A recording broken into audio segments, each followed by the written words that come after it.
there's a lot of weird shit that happens in the media around studies because sometimes it is about the sensationalization of it.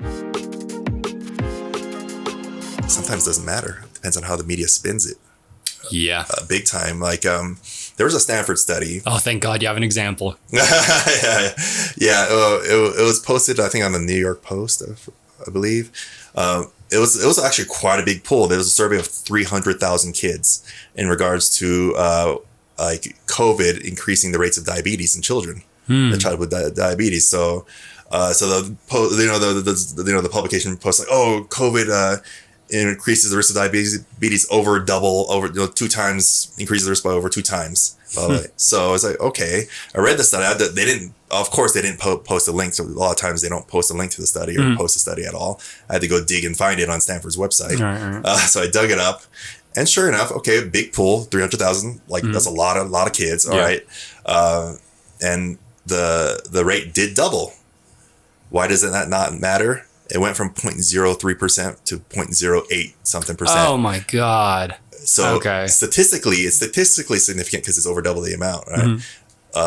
Practically insignificant. Yeah. Less than 1% still. So it's like, okay, but it gets spun by the media like, oh, COVID causes childhood diabetes. Like, well, but it's just the percentage is minuscule. There is a really, really good book exactly about that I read probably 5 or 6 years ago called Weaponized Lies, which anybody who's like listening to this that's really into the way like media spins studies and stuff like that, Weaponized Lies, a fucking awesome book. It's like maybe 250 pages and it's a pretty quick read, like a lot of graphs and stuff like that showing just sketchy stuff. But yeah, that's fucking crazy, dude. Yeah. That's so crazy. Like there's nothing wrong with the study. It was not, it was fun, but it's just how it was used. Yeah. As when you say it becomes fear mongering. Yeah. Yeah.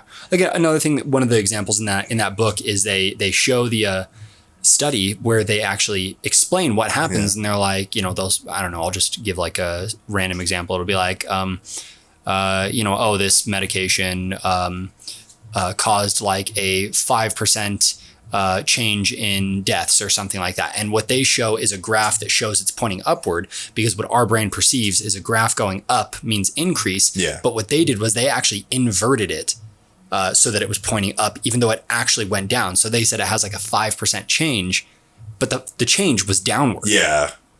And it's but they show the graph. Misleading. Yeah, they show the graph flipped. That way it's fucking scary and stuff. And it's like, this is a like fake study that I'm bringing up, by the way. I'm just using that as an example, guys. But like, that was one of the examples that they showed in the book was people just like misrepresenting it or changing the way the graph appears or yada, yada. And it's like, there's so much stuff like that where, oh God, and I hate to be like the guy who's like, don't listen to the media because I'm not that guy. But it's like, there's a lot of weird shit that happens in the media around studies because sometimes it is about the sensationalization of it. Yeah, it most definitely is. So, what is always statistically significant is not really practically significant. Yeah. So especially that Stanford study, they increased it over more than double. That's statistically significant because, in terms of just looking at math, But when we're talking a half percentage of 300,000 people, but practically very insignificant, right? Yeah, like, exactly. Okay.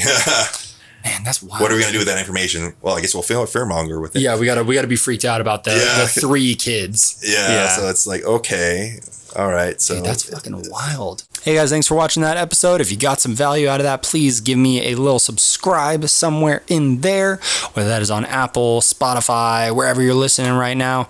And you can also find me on TikTok, Instagram, pretty much everywhere, honestly, at AndrewPFM. So, yeah, guys, until next time, we'll see y'all later.